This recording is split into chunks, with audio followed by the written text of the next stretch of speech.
শাটলের স্কেডিউলটা যেটা আছে, যেটা যদিও দেওয়া হয় বাট টাইম মতো হচ্ছে যে ট্রেনটা ছাড়া হয় না, বা ট্রেনটা হচ্ছে যে সময় মতো এসে পৌঁছায় না। ওটার জন্য শিক্ষার্থীদের হচ্ছে একটি বিশেষ ভোগান্তির শিকার হতে হয়। যেহেতু ক্যাম্পাস খুলেছে 5 তারিখের পর, সকল শিক্ষার্থীদের এখন আনাগোনা বেড়ে গিয়েছে। আমাদের প্রচারণায় যেহেতু খুবই সময় সীমিত, সেই হিসেবে আমরা যথেষ্ট সাড়া পাচ্ছি। শিক্ষার্থীরা আমাদের কথা শুনছেন। আমরা ছাত্রদল হচ্ছে যে একটি ইশতেহার ঘোষণার পূর্বে ইতোমধ্যে আমরা বলেছিলাম যে শিক্ষার্থীদের ভাবনাই হবে আমাদের ইশতেহার। এই বিষয়টি শিক্ষার্থীরা খুবই সাদরে গ্রহণ করছে।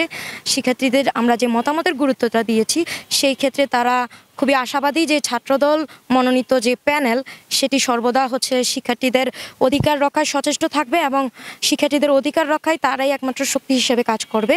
সে বিষয়ে শিক্ষার্থীরা খুবই আশাবাদী। আবাসন সমস্যা, স্টেশনে আমি যখন যাই বেশিরভাগ বলে যে শাটলের স্কেডিউলটা যেটা আছে, যেটা যদিও দেওয়া হয় বাট টাইম মতো হচ্ছে যে ট্রেনটা ছাড়া হয় না, বা ট্রেনটা হচ্ছে যে সময় মতো এসে পৌঁছায় না।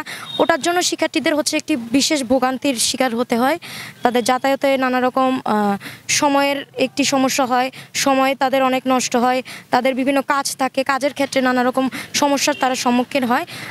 আর যে সাধারণ সমস্যাগুলো আছে বিশ্ববিদ্যালয়ে, যে আবাসন সমস্যা, খাদ্য সমস্যা এবং হচ্ছে যে যাতায়াত সমস্যা, সেই সকল বিষয়গুলোই বেশি উল্লেখ করা হয়েছে, যেগুলো আমরা হচ্ছে যে আমাদের ইশতেহারে অলরেডি আপনারা দেখেছেন যে আমরা ইশতেহারে আমরা এগুলা তুলে ধরেছি এবং সেই সকল সমস্যার সমাধানের জন্য কার্যকরী পদক্ষেপগুলো আমরা আমাদের ইশতেহারে রেখেছি।